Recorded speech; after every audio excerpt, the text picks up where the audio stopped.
आप जिस रास्ते पर चल रहे हैं, अगर उस रास्ते पर कंकड़ ही कंकड़ हों, तो आप एक अच्छा जूता पहनकर चल सकते हो।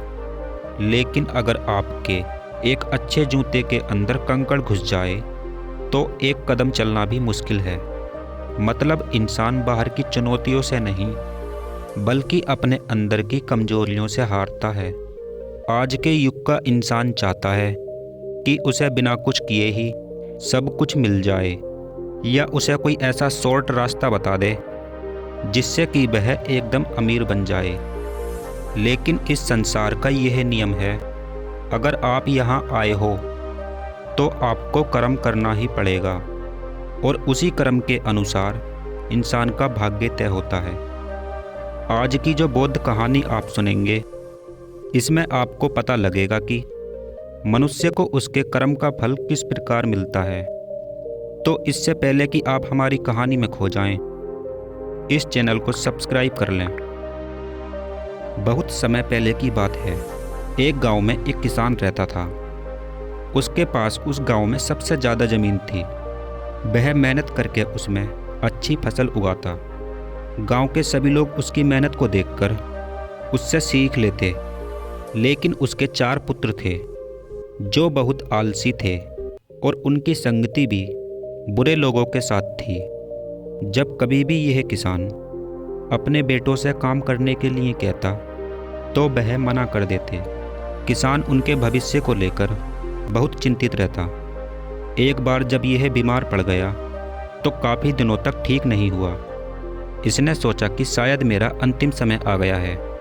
अब अपने बेटों के भविष्य के बारे में इसकी चिंता और बढ़ गई। इसने सोचा कि यही समय है इन्हें समझाने के लिए, क्योंकि अगर मैं मर गया तो फिर इन्हें समझाने वाला कोई नहीं है और इनका सारा जीवन बर्बाद हो जाएगा। किसान ने अपने चारों बेटों को बुलाया और उनसे कहा, कुछ दिनों पहले मैंने अपने खेत में सोना दबा दिया था। अब मेरी तबीयत खराब होने के कारण मैं उसे खोदकर नहीं ला सकता, और मुझे लगता है कि मेरा अंतिम समय भी आ गया है। इसलिए मैं तुमसे यह बात बता रहा हूँ। तुम उस सोने को खेत से लाकर आपस में बांट लेना। इतना कहकर किसान मर गया। फिर उसके बेटों ने उसका अंतिम संस्कार किया, और अगले ही दिन वह सोना निकालने के लिए खेत पर पहुँच गए। खेत पर पहुँचने के बाद उनमें से एक लड़के ने कहा कि पिताजी ने हमें ये तो बताया नहीं कि सोना किधर दबा हुआ है। अब हम किधर खोदें? तो उनमें से बड़ा भाई बोला, हम एक कोने को खोद कर देखते हैं। हो सकता है पिताजी ने एक कोने में दबा दिया हो।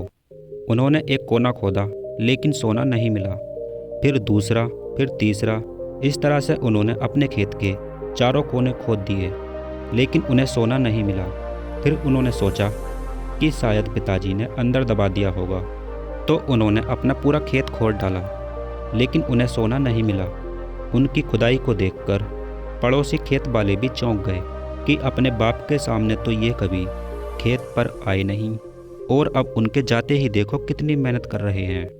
पूरा खेत खोदने के बाद वह सोचने लगे कि पिताजी ने हमें बेवकूफ़ बनाया है। हमने पूरा खेत बिल्कुल बारीक करके खोद दिया, लेकिन सोना तो यहाँ है ही नहीं। वह थक कर बैठ गए। तभी वहाँ एक बूढ़ा किसान आया। उनकी मेहनत को देखकर वह उन चारों भाइयों से बोला, आप अपने खेत में क्या फसल बो रहे हो जो इतना मेहनत कर रहे हो? तो वह बोले, कुछ नहीं। तो उस बूढ़े किसान ने कहा, जब फसल नहीं बोनी तो फिर खुदाई क्यों कर रहे हो? तुम एक काम करो, इसमें सरसों का बीज डाल दो। ज़मीन की अच्छी खासी खुदाई हो गई है, सरसों की फसल अच्छी हो जाएगी। उसकी बात सुनकर इन चारों भाइयों ने सोचा, हमें सोना तो मिला नहीं, चलो इसकी बात मान लेते हैं। उन्होंने अपने खेत में सरसों की बुआई कर दी। फसल तैयार होने के बाद जब उसकी कटाई हुई, तो उन लड़कों ने देखा कि पीली सरसों का ढेर लग गया है, और जब व्यापारी उसे खरीदने के लिए आए तो वह लाखों रुपए की बिकी। वह लड़के समझ गए कि हमारे पिताजी ने हमें कौन सा सोना ढूंढने के लिए बोला था, वो यही सोना है। फिर वह चारों भाई जो कभी कोई काम नहीं करते थे, उन्होंने अब काम करना शुरू कर दिया, और वह हर साल अच्छी फसल उगाने लगे। तो इंसान को अपना कर्म करना चाहिए, फल की इच्छा नहीं रखनी चाहिए। अगर अच्छा कर्म करोगे तो अच्छा फल अवश्य ही मिलेगा।